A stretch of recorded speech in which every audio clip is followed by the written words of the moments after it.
Mr. Mosley, has your technology been used to facilitate war crimes in Gaza? Is this the same technology that you're selling to the British Army?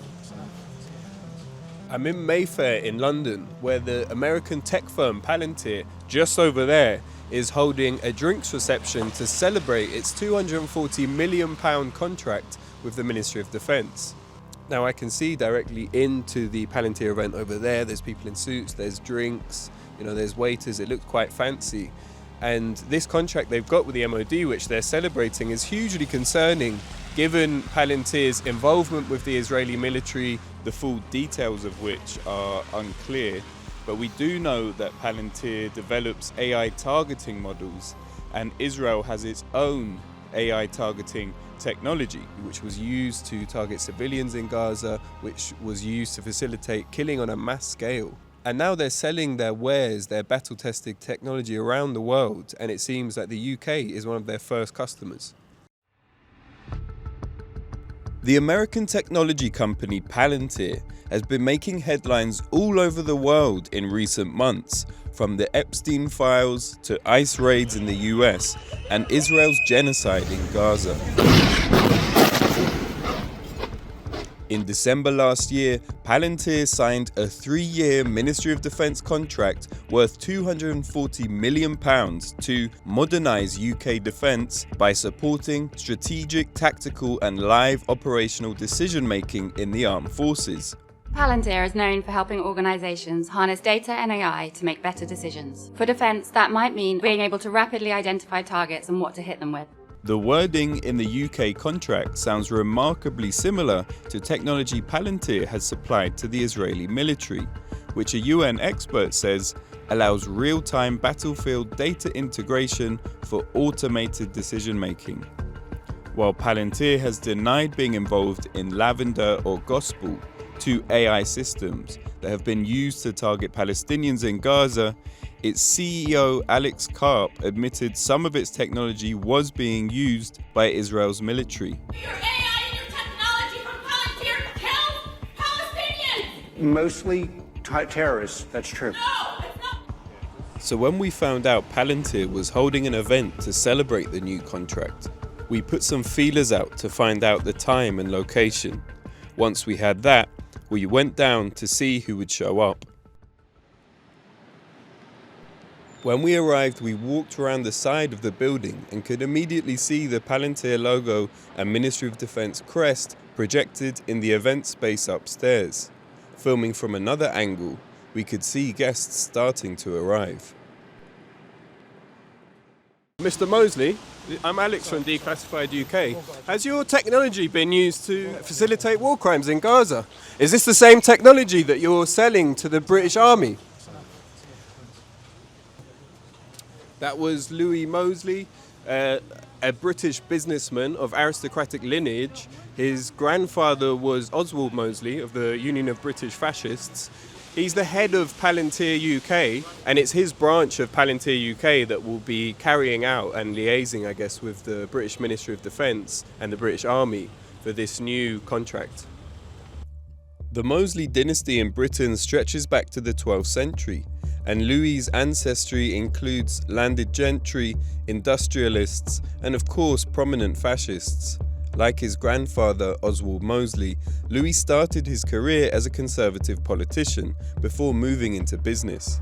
The Mosley family has profited from Britain for centuries, and now one of its heirs is winning large military contracts funded by the taxpayer. I think we're seeing the world's on fire, and whether we like it or not, we need to rediscover hard power, and that means we need to rearm. We cannot borrow more money, and that means the spending on defence will have to come from something else we're currently spending on. But he's not the only unusual figure involved in Palantir. We're doing it, and I'm sure you're enjoying this as much as I am. Its current CEO, Alex Karp, is a self-described progressive. He wore a keffiyeh at university, and while the company brands itself as a data analytics business, he openly admits their technology is used for killing. Palantir is here to disrupt and make the institutions we partner with the very best in the world, and when it's necessary, to scare enemies and on occasion kill them. His Palantir co-founder, Peter Thiel, Good evening. I'm was close to Jeffrey Epstein. The two co-owned a venture capital firm together. And this is where things start to look murky. Jeffrey Epstein's best pal was the Blair-era politician Peter Mandelson.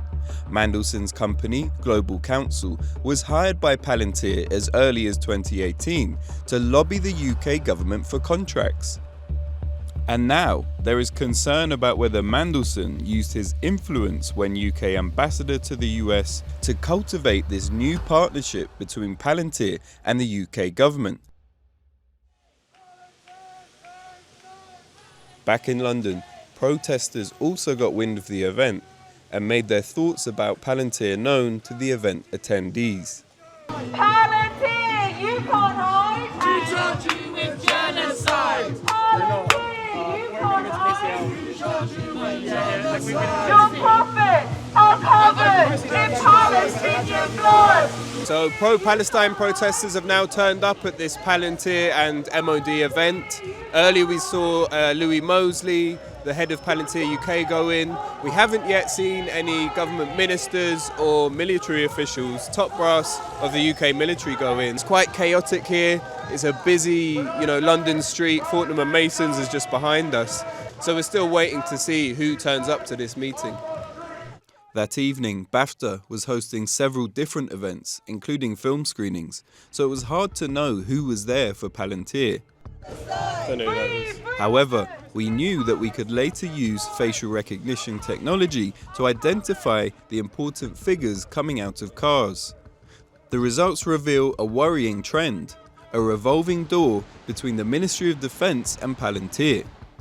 For instance, this appears to be Ben Maskell, currently Palantir's corporate affairs lead, formerly a special advisor to then Defence Minister Michael Fallon and head of strategic comms to number 10 under Theresa May.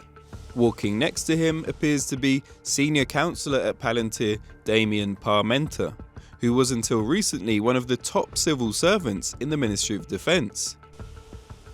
Earlier, we heard from Polly Scully, who Palantir poached from the MOD, where she had held various senior roles over 8 years, and in the past year alone, the American tech giant also hired Leo Doherty, a former Tory Armed Forces minister, as well as Barnaby Kistruck and Lawrence Lee, both very senior civil servants at the MOD.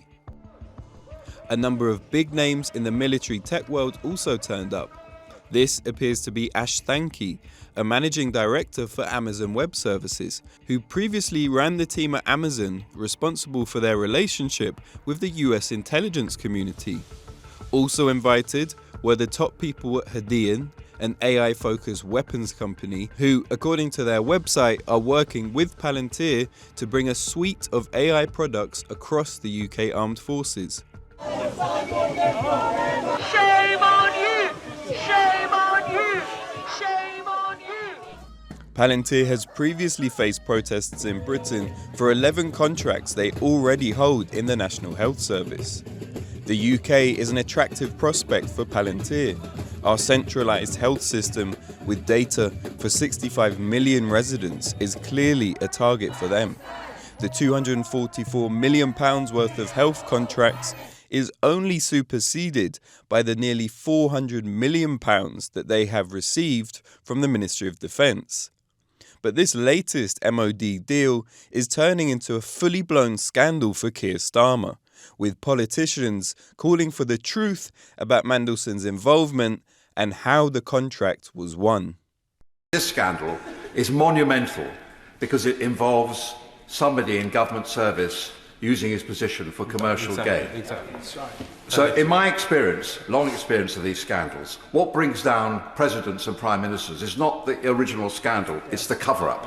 Peter Thiel is an oligarch who despises democracy. The company has widespread allegations of human rights abuses. Even the Swiss Army has rejected Palantir as a platform on national security grounds. We want to keep tracking Palantir's continued involvement with our military and what these contracts mean for British involvement in future wars. Your donations fund our investigations, so if you're able to, please set up a regular donation through the link in the comments. If you like this video, please subscribe, like, and leave a comment. Thanks for watching.